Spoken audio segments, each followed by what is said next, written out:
البدع والأهواء، أهل البدع العقائدية وأهل البدع السياسية. أنا أقول بيننا وبينكم السلف، بيننا وبينكم الكتب، كان فيقول البدع بيننا وبينكم. Bismillahirrahmanirrahim.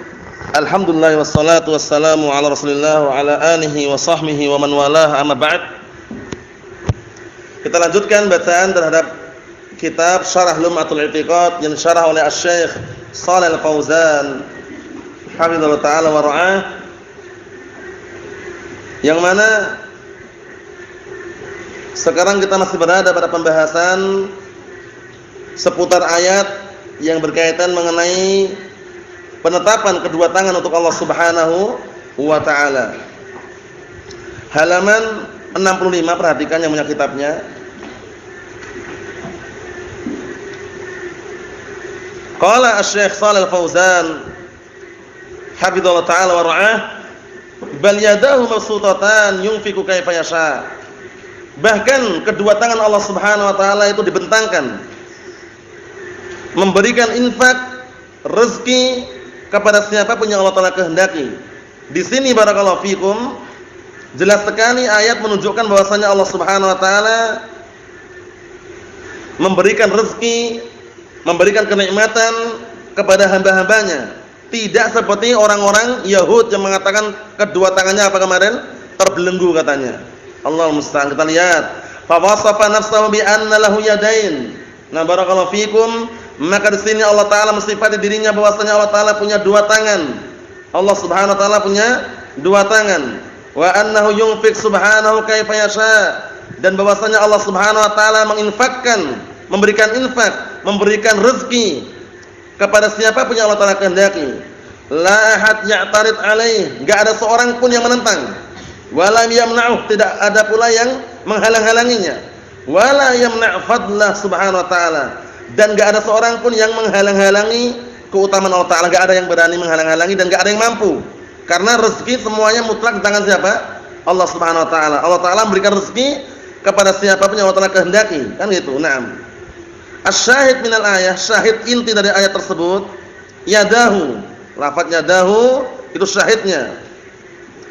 Wasafa nafsahu bi anna lahu yadain. Allah Subhanahu wa taala mensifati dirinya bahwasanya Allah taala punya dua tangan. Nah, para ulama telah menyebutkan di sana ada kelompok-kelompok sesat yang mengatakan kalau Allah taala punya dua tangan, apakah dua tangan Allah taala kanan dan kiri? Itu perlu diperhatikan. Kanan kiri atau bagaimana? Nah, barakallahu fikum, pendapat yang rajih sesuai dengan istinbat, pendalilan dan juga barakallahu fikum istinbat para ulama dari dalil-dalil yang ada, kedua tangan Allah taala adalah kanan. Kilta yaday rahman yamin. Paham ya? Nah, kedua tangan Allah Subhanahu wa taala itu kanan. Enggak usah banyak nanya, "Mas, tadi kanan, terus bagaimana?" Kalau keduanya kanan itu sudah masuk dalam kategori tidak boleh dipertanyakan. Kita mengimani kedua tangan Allah Subhanahu wa taala adalah kanan. Dalam rangka juga untuk apa? Meniadakan tangan kiri, karena apa? Biasanya digunakan untuk perkara-perkara yang tidak bersih. Paham ya? Nah, barakallahu fikum. Kesimpulannya, kedua tangan Allah Subhanahu wa taala adalah kanan, tidak perlu diperbincangkan, tidak perlu digambarkan, tidak perlu barakallahu fikum perdebatkan. Yakini saja. Karena hadisnya sahih. Nam kilta yaday rahman yamin. Nam kedua tangan Ar-Rahman kanan. Itu hadisnya sahih. Naam. Kita lihat kama fil ayatil ukhra, sebagaimana dalam ayat yang lain yang jelas para ulama Ahlus Sunnah sepakat ya, Allah taala memiliki dua tangan. Sebagaimana di dalam ayat yang lain, ma mana'aka an tasjuda lima khalaqtu bi yadayya, apa yang menghalang-halangi dirimu untuk sujud kepada orang yang aku ciptakan dengan kedua tanganku? Siapa maksudnya orang ini? Adam alaihissalam. Jadi waktu itu Allah taala tanya kepada iblis, wahai iblis, apa yang menghalang-halangi dirimu untuk sujud kepada makhluk yang aku ciptakan dengan kedua tanganku? Padahal siapa maksudnya? Adam alaihissalam. Apa kata iblis? Sudah kita lewati ya. Iblis itu adalah apa? Adalah makhluk yang pertama kali membuat kias yang fasid, kias yang rusak iblis. Ketika disuruh sujud malah main kias dia. Katanya ana khairum minhu, khalaqtahu minna, nam khalaqtahu min tin, khalaqtani min narin, khalaqtahu min tin katanya. Ya kan? Khalaqtani min narin wa khalaqtahu min tin. Itu. Itu enggak ayatnya? Ana khairum minhu khalaqtani min nar wa khalaqtahu min tin, atau bagaimana ayatnya? Gitu kan? Na'am barakallahu fikum. Artinya apa? Iblis ketika suruh sujud dia malah main kias dia. Aku lebih baik daripada Adam. Khalaqtani min nar, engkau menciptakan aku dari api, wa khalaqtahu min tin. Dan engkau menciptakan apa? Dia dari tanah. Jadi menganggap api itu lebih baik dari tanah. Keliru atau benar ini, Jihad? Keliru atau benar? Api lebih baik daripada tanah? Keliru, iblis. Sampai-sampai para ulama sebagian mereka di antaranya adalah Al-Imam Asy-Syanqiti rahmatullahi alaihi dengan semakna beliau mengatakan awwalu man qasa iblis. Pertama kali bikin kias yang fasid adalah iblis. Menganggap api lebih baik daripada tanah. Padahal yang lebih baik yang mana, Andola? Api atau tanah? Kenapa?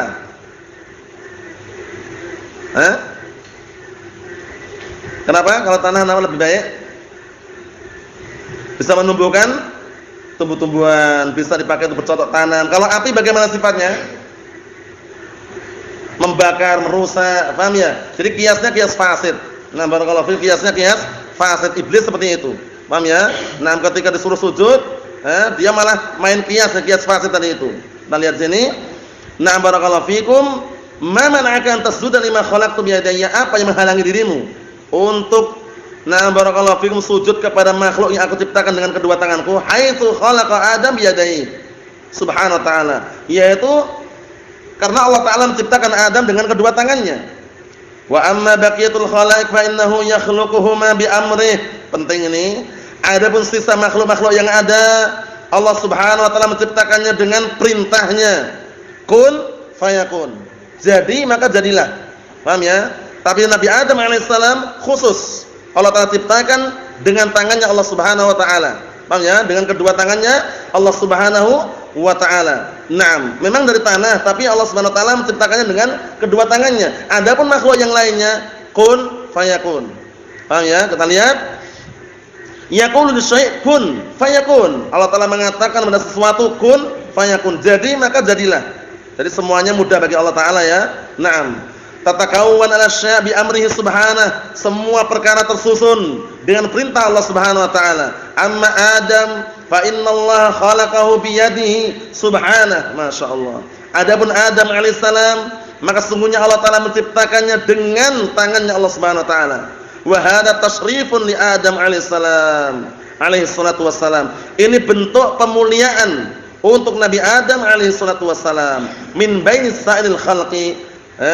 Pemuliaan dari apa? Di antara seluruh makhluk-makhluk yang ada. Karena yang lainnya Allah Ta'ala menciptakannya dengan apa tadi? Kun fayakun. Sedangkan Adam alaihissalam dengan kedua tangan Allah Subhanahu wa ta'ala. Annallaha khalaqahu biyadihi jalla wa ala. Bahwasanya Allah Ta'ala menciptakan dengan tangannya. Lima khalaqtu biyadayya qal khalaqtu. Di sini lafaznya khalaqtu, aku ciptakan dengan kedua tanganku. Summa qal biyadayya. Hadza sarihun fi itsbatil yadain lillahi subhanahu wa ta'ala. Ini terang-terangan mengenai penetapan kedua tangan untuk Allah Subhanahu wa ta'ala. Enggak perlu bingung, enggak perlu bimbang, enggak perlu ragu. Terkadang dalam ayat ada yang lafaznya jama', ada yang lafaznya mufrad, ada yang lafaznya musanna seperti ini. Yang mufrad, na barakallahu fikum, tidak meniadakan dua. Yang jama' dikembalikan aqal jama' isnan. Paham ya? Atau sebagian mereka yang jama' dibawa pada makna apa? Pengagungan. Paham ya? Jadi jama' bukan berarti banyak, tapi bisa jadi dua karena pemuliaan. Paham ya? Karena jama' itu paling sedikitnya berapa? Dua. Dua dikatakan jama' atau tidak? Memang dua itu musanna, tapi jama' itu paling sedikitnya dua. Orang salat jamaah paling sedikit berapa orang? Dua orang dikatakan jamaah. Nah, barakallahu fikum. Kesimpulannya, Allah Subhanahu wa ta'ala memiliki dua tangan, kilta yadair rahman yaminun. Kedua tangan Allah Subhanahu wa ta'ala kanan. Enggak perlu dibahas lagi bagaimana bentuknya, masa kanan sih, mau kita aja kanan kiri. Kita manusia, jangan disamakan dengan kita. Paham ya? Semua yang kita barakallahu fikum angan-angankan, yang kita pikirkan di benak kita tidak terlepas dari dua perkara. Paham ya? Kalau sudah masuk dalam asma wa sifat enggak usah macam-macam sudah. Paham ya? Terus bagaimana cara yang paling tepat? Beriman, selesai. Enggak usah macam-macam, karena kalau kita bayangkan enggak akan terlepas dari dua perkara. Pertama, menyerupakan Allah Ta'ala dengan makhluknya. Kedua apa kemarin? Menyerupakan Allah Ta'ala dengan sesuatu yang tidak ada wujudnya. Parah. Pertama, menyerupakan Allah Ta'ala dan makhluknya sudah keliru. Yang kedua, menyerupakan Allah Ta'ala dengan sesuatu yang enggak ada, tambah parah lagi. Paham maksudnya ya? Dan terus bagaimana solusi yang terbaik? Nah, barakallahu fikum, wal imanu bihi wajibun. Ingat-ingat kalamnya Imam siapa itu? Malik bin Anas, Imam Darul Hijrah. Ketika ada sahibu bid'ah, pelaku bid'ah, dia bertanya kepada beliau, "Ya Aba Abdullah, ya Aba Abdullah, mal istiwa?" Nah, wahai Abu Abdullah, apa itu istiwa? Kemudian Abu Abdullah, Malik bin Anas, Imam Darul Hijrah mengatakan, "Al-istiwa'u ma'lum." Istiwa itu sudah diketahui maknanya. Kemudian apa? Wal kaifu majhul. Kaifiyahnya bagaimana istiwanya? Majhul, kita enggak ada yang tahu. Wal imanu bihi wajibun. Mengimani tentang istiwanya Allah Ta'ala wajib. Wasu'alu anhu bid'atun. Pertanyaanmu itu bid'ah. Akhirnya beliau menyuruh untuk orang tadi dikeluarkan dari majelisnya. Karena banyak tanya, masalah asma sifat cukup kita amantu billah wa amantu bima barakallahu fikum aradallahu wa arada rasuluh. Paham ya? Beriman dengan Allah Ta'ala, beriman dengan apa yang Allah Ta'ala inginkan dan Rasulullah SAW inginkan. Enggak perlu macam-macam. Karena masalah asma sifat kalau macam-macam sangat berbahaya sekali. Bergelimpangan Jahmiyah, Mu'tazilah, Asy'ariyah, Maturidiyah, Kullabiyah, itu semuanya kenapa bergelimpangan? Karena terlalu berlebihan dalam menghadapi memahami asma wa sifat. Allahul musta'an. Na'am barakallahu fikum. Kita lihat. Ahlud dalal yaqulun, orang-orang sesat mereka mengatakan al-murad biyadillah qudrah. Allahul musta'an. Al-murad biyadillah qudratuh, yang diinginkan dengan tangan Allah adalah kemampuannya katanya. Ai khalaqtahu biqudrati katanya. Aku menciptakan Adam dengan kemampuanku. Keliru atau tidak ini? Keliru. Kenapa keliru? Berarti enggak ada bedanya kita dengan Nabi Adam. Kita diciptakan oleh Allah Ta'ala dengan kemampuannya atau bukan? Kita diciptakan oleh Allah Ta'ala dengan kemampuan Allah Ta'ala. Nabi Adam diciptakan juga dengan kemampuan Allah Ta'ala. Ada bedanya enggak berarti? Enggak ada bedanya. Berarti sama aja. Padahal Allah Subhanahu wa taala ketika menciptakan Nabi Adam dengan kedua tangannya untuk membedakan bahwasanya Nabi Adam lain dengan yang lainnya gitu loh. Paham belum? Sehingga di sini bantahan untuk mereka bahwasanya tangan ya tangan bukan kemampuan. Kalau seandainya tangan diartikan kemampuan, berarti enggak ada bedanya antara Adam alaihissalam dengan kita. Kita diciptakan oleh Allah Ta'ala dengan kemampuan Allah Ta'ala atau tidak? Iya. Nabi Adam dengan kemampuannya juga sama berarti. Ini kalau menurut versi mereka seperti itu. Itu keliru ya. Yang sahih bagaimana? Tangan ya tangan. Yang hakiki yang layak sesuai dengan keagungan Allah Subhanahu wa Ta'ala seperti itu. Mahum salah ya? Naam. Ikhwan fi din azza wa jazakumullah wa hafizakumullah jami'an. Naam, kita lihat sini. Fayuraddu alaihim, maka dibantah ucapan tersebut, dikembalikan kepada mereka, annahu law kana kadzalik lam yakun li adam maziyah ala khairihi minal makhluqat. Benar. Kata beliau, kalau seandainya tangan maknanya adalah kemampuan, niscaya tidak ada pada Adam suatu keistimewaan atas yang lainnya dari kalangan makhluk yang ada. Karena kita juga diciptakan dengan kemampuan Allah Ta'ala. Berarti sama kan? Kalau sama berarti ada enggak keistimewaannya? Enggak ada. Menunjukkan bahwa tangan tersebut adalah tangan, bukan kemampuan. Paham ya? Karena kalau Allah Subhanahu wa taala menciptakan Nabi Adam karena dengan kemampuannya, ya sama Allah Ta'ala ciptakan kita dengan kemampuannya juga. Berarti enggak ada bedanya. Paham soalnya cara bantahnya ya? Paham soalnya ya? Na'am barakallahu fikum, seperti itu. Ikhwan fi din azza wa jazakumullah wa hafizakumullah jami'an. Kita lihat lagi. Yang punya kitab disimak kitabnya ya biar enggak gagal paham ya, karena penting sekali nih berkaitan masalah Ahlul bid'ah wad dalal. Naam. Kata beliau, kullul makhluqat khuliqat bi qudratillah subhanahu wa ta'ala. Semua makhluk diciptakan dengan kemampuan Allah Ta'ala gitu loh. Semua makhluk. Hewan pun juga dengan kemampuan Allah Ta'ala. Sehingga kalau dikatakan tangan adalah kemampuan sangat keliru. Paham ya? Nah, barakallahu fikum. Kalau mereka mengatakan, lah kalau kita katakan Allah Ta'ala punya tangan sama dengan tangan kita katanya. Berarti kita menyerupakan Allah Ta'ala dengan makhluk. Itu sudah pemahaman yang keliru. Ingat-ingat kaidahnya. Ahlus sunnati wal jamaah dalam menetapkan, dalam mensucikan. Apa kaidahnya? Naam, ahsan. isbatun bila tamtsil wa tanzihun bila ta'til. Ingat-ingat kaidahnya itu ya. Isbatun bila tamtsil wa tanzihun bila ta'til, itu kaidahnya. Menetapkan tanpa menyerupakan, mensucikan Allah Ta'ala tanpa meniadakan yang lainnya, tanpa menolak sifatnya. Paham belum? Allah Ta'ala kita sucikan dari seluruh kekurangan tanpa kita meniadakan sifat-sifat yang lain. Paham ya? Tangannya tangan, tapi beda tangannya Allah Ta'ala dengan tangan makhluk. Selesai urusan. Paham belum? Isbatun bila tamtsil, tanzihun bila ta'til, itu kaidahnya. Naam. Kita lihat. Sanian yang kedua, annahu qala biyadayya, bahwasannya Allah Ta'ala menyatakan biyadayya, dengan kedua tanganku. Hal yuqal bi qudratayya. Naam. Apakah sekarang dikatakan sini dengan kedua kemampuanku? Halillah qudratan? Apakah Allah Ta'ala punya dua kemampuan? Au qudrah wahidah, atau satu kemampuan? Lahu qudrah wahidah, Allah Ta'ala memiliki satu kemampuan, tapi kemampuannya meliputi segala sesuatu. Wallahu ala kulli syai'in qadir. Allah Ta'ala mampu terhadap segala sesuatu. Nah, ada pertanyaan dari ahlu bid'ah wad dhalal wal iyad billah. Pertanyaan tersebut jangan sekali-kali kita mencontoh atau meniru. Paham ya? Kalau Allah Ta'ala itu maha mampu, mampu atau tidak Allah Ta'ala menciptakan yang semisalnya, kata mereka. Ini munculnya dari ahlu kalam, ahlu filsafat, ahlu mantik. Ahlu filsafat, ahlu mantik mengatakan kalau Allah Ta'ala maha mampu, mampu enggak Allah Ta'ala menciptakan yang sama Allah juga gitu. Jadi Allah dua. Paham ya? Kita katakan apa? Para ulama telah membahas, barakallahu fikum, maksud mampu terhadap segala sesuatu fil mumkinat. Penting itu ya. Mampu pada sesuatu yang semuanya yang mungkin terjadi. Perkara yang enggak mungkin terjadi, Allah Ta'ala tidak akan menciptakannya. Paham belum ini? Paham belum? Perkara yang tidak mungkin terjadi, Allah Ta'ala tidak akan menciptakannya. Karena apa? Karena tidak masuk dalam perkara mungkinat, perkara yang mungkin terjadi. Sehingga Allah Ta'ala mungkin enggak menciptakan semisalnya, enggak mungkin. Paham belum? Kan sebutkan dalam ayat itu, kalau seandainya di muka bumi ini, di langit atau bumi, ada dua ilah, apa yang terjadi? Rusak atau tidak? Rusak, saling berebut. Paham ya? Menunjukkan bahwasanya Allah Ta'ala hanya satu, zat yang maha tunggal. Nah, itu kesimpulannya ya, barakallahu fikum. Jadi, Allah Ta'ala kemampuan Allah Ta'ala meliputi segala sesuatu pada perkara yang mungkinat, perkara yang mungkin terjadinya. Perkara yang tidak mungkin enggak dibahas. Jangan bertanya-tanya masalah itu. Mungkin enggak? Mungkin enggak? Enggak ada. Naam.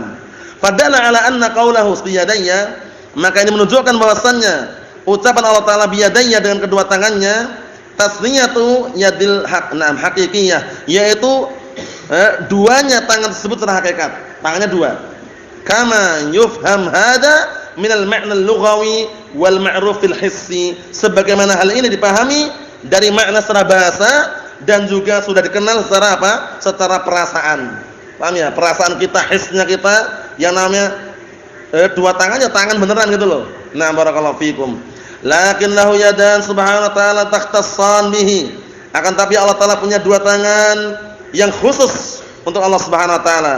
La tusbihan yadail makhluk, kedua-duanya tidak serupa dengan kedua tangan makhluk. Fayadahu taliqani bihi jalla wa ala, maka kedua tangannya Allah Ta'ala, nah barakallahu fikum, adalah apa? Kedua tangan yang layak dengan Allah Subhanahu wa ta'ala. Wala ya'lam kaifiyatahuma illallah, dan tidak ada yang tahu tentang bagaimana bentuknya keduanya kecuali Allah Subhanahu wa ta'ala. Walaysata kayadail makhluqin, dan kedua tangan Allah Ta'ala tidak seperti kedua tangan makhluk. Ingat-ingat, kalau membantah orang seperti ini sebenarnya mudah, cuman yang penting orang enggak emosi.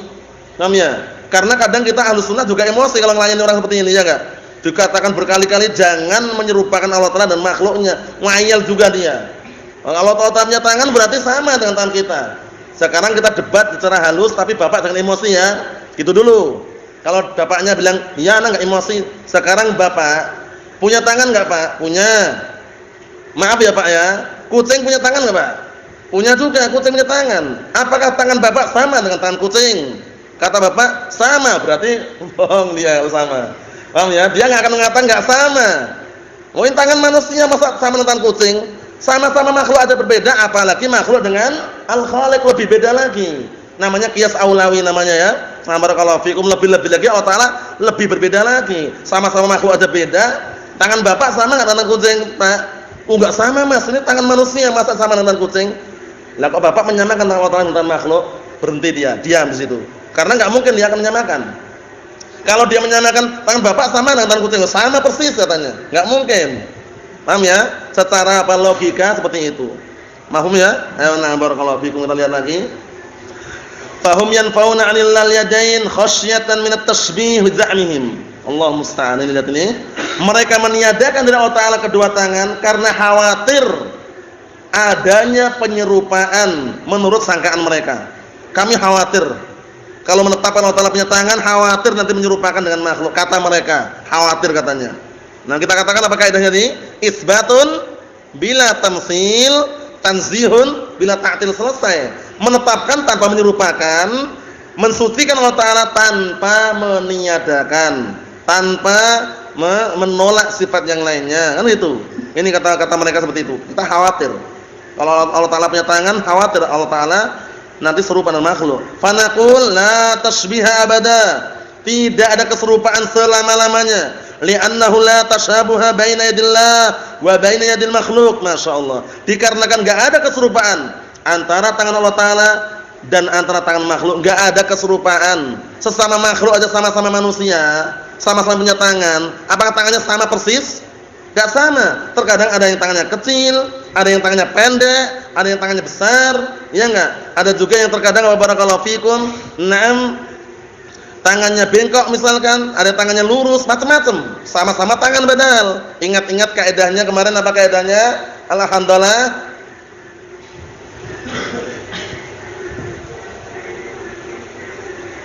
Sama dari sisi nama, tidak mengharuskan sama dari sisi zat dan hakikatnya. Apa kaidahnya kemarin?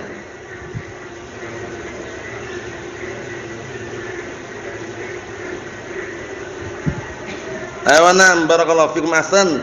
Al-ittifaqu fil asma la yastalzim al-ittifaq fid dzawati wal haqa'iq. Sama dari sisi nama itu tidak mengharuskan sama dari sisi zat dan hakikatnya. Itu adalah kaidah yang paling penting juga dalam masalah asma wa sifat. Jangan dilupakan. Jangan sampai dilupakan, karena mau enggak mau dalam kehidupan kita sehari-hari pun namanya sama boleh, tapi hakikatnya beda. Ya enggak? Sama-sama namanya Eiger. Contohnya sandal ya, ini Eiger. Yang ini juga Eiger. Yang satunya ori, satunya KW. Beda atau sama? Hakikatnya? Hakikatnya beda. Yang ori 250, yang KW cuma 60.000.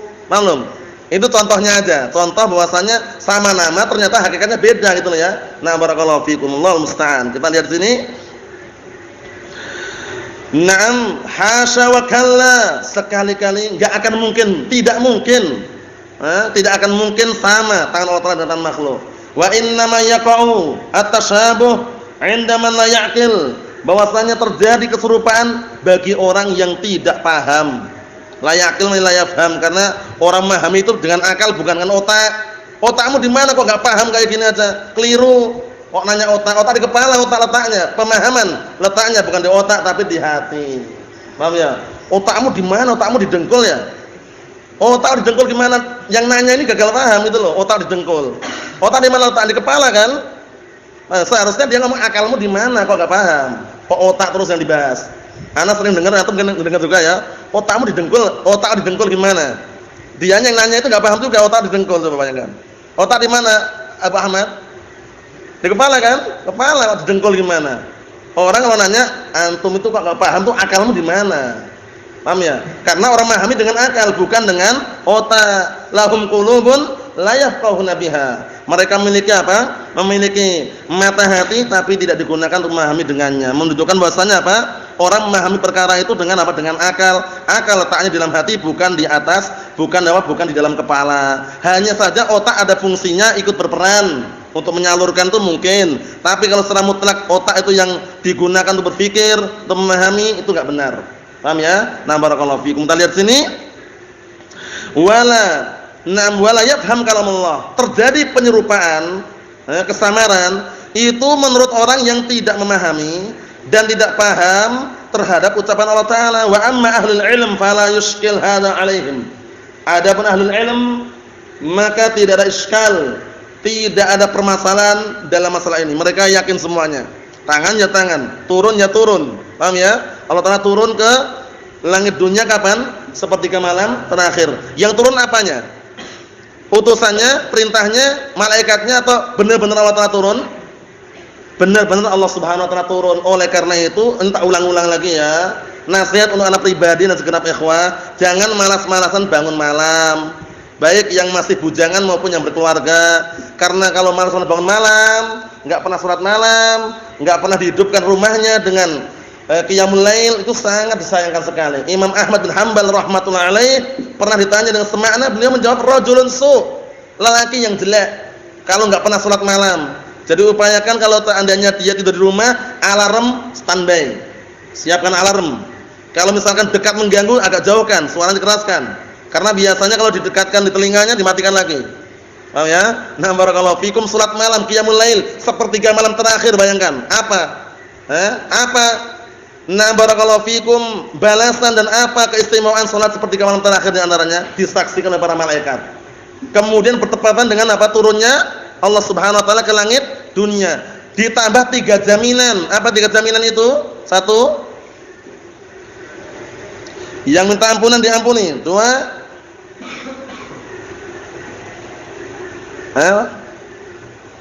yang berdoa dikabulkan. 3,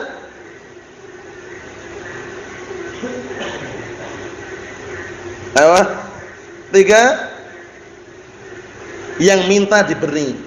Man yas'aluni fa'utiyah, man yad'uni fa'astajibalah, man yastaghfiruni fa'aghfirlah. 3 jaminan. Siapa yang mau berdoa aku kabulkan, siapa yang minta ampun kepadaku aku ampuni, siapa yang minta aku beri. Bayangkan, sepertiga malam terakhir. Kalau enggak percaya buktikan. Karena walhamdulillah kita dan antum mungkin pernah buktikan dan langsung juga gitu ya. Dalam artian rezeki itu masya Allah, paham ya? Rezeki yang sifatnya apa? Kalau bukan bentuknya harta, rezeki berupa keistiqomahan, rezeki juga. Jangan ketika minta rezeki bayangannya dolar terus.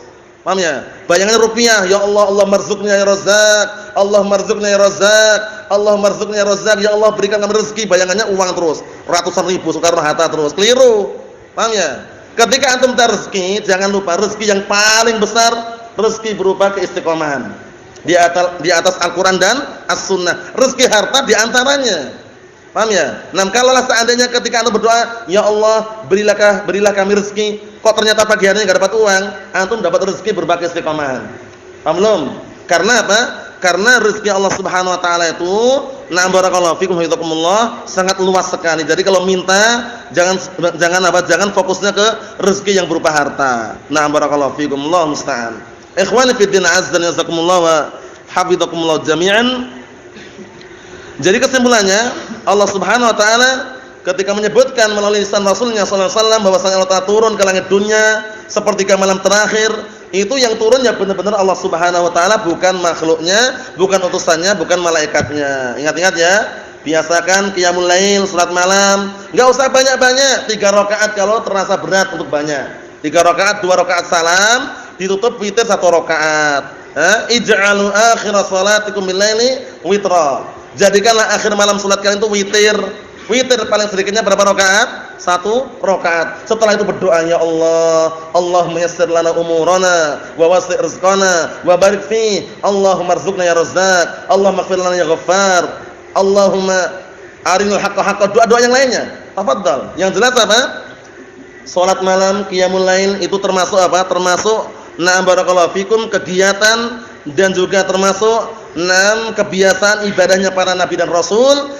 Dan bahkan Nabi kita Muhammad sallallahu alaihi wa ala alihi wasallam, beliau yang dosanya diampuni, dosa yang telah lalu dan akan datang, beliau qiyamul lail atau tidak? Qiyamul lail hingga apa? Hingga kedua telapak kaki beliau bengkak, dalam riwayat keluar darahnya. Allahu musta'an. Sampai Aisyah menegur, ya Rasulullah, wahai Rasulullah, bukankah engkau telah diampuni dosanya akan datang dan juga yang telah lalu? Nah, kemudian apakah jawaban Rasulullah sallallahu alaihi wasallam? Afala uhib an akuna 'abdan syakura? Tidakkah aku senang kalau seandainya menjadi hamba yang bersyukur? Bayangkan, Nabi diampuni dosanya, pemegang kunci surga pertama kali dari kalangan Nabi dan Rasul yang masuk surga. Itu pun apa? Qiyamul lail, salat malam. Lah kita siapa? Bukan Nabi, bukan Rasul, bukan tabi'in, bukan sahabat, bukan atba'ut tabi'in. Kita jauh dari zamannya atba'ut tabi'in harus semangat barakallahu fikum qiyamul lail, salat malam. Kalau seandainya enggak mampu mendengar adzan misalkan, ada alarm di dekatnya misalkan. Kalau seandainya yang lainnya masih tidur dibangunkan. Paham ya? Saling tolong menolong, bahu membahu. Tarik menarik, dorong mendorong. Paham ya? Agar apa? Bangun. Bangun untuk melakukan qiyamul lail. Syahidnya barakallahu fikum. Nah, yang kita bahas pada kesempatan malam hari ini adalah Allah Subhanahu wa taala memiliki dua tangan yang hakiki, yang layak sesuai dengan keagungan Allah Subhanahu wa taala, bukan maknanya qudrah, bukan maknanya nikmat, bukan makna-makna yang lain, tapi tangan yang hakiki sesuai dengan keagungan Allah Subhanahu wa ta'ala. Laisa kamitslihi syai' wa huwas samiul basir. Nasallaha as-salamata wal afiyah fid dunya wal akhirah, wa nasallaha an yuwaffiqana wa iyyakum lima yuhibbuhu Allah wa yardah. Innahu waliyyu dzalika wal qadiru alaihi. Walhamdulillahirabbil alamin.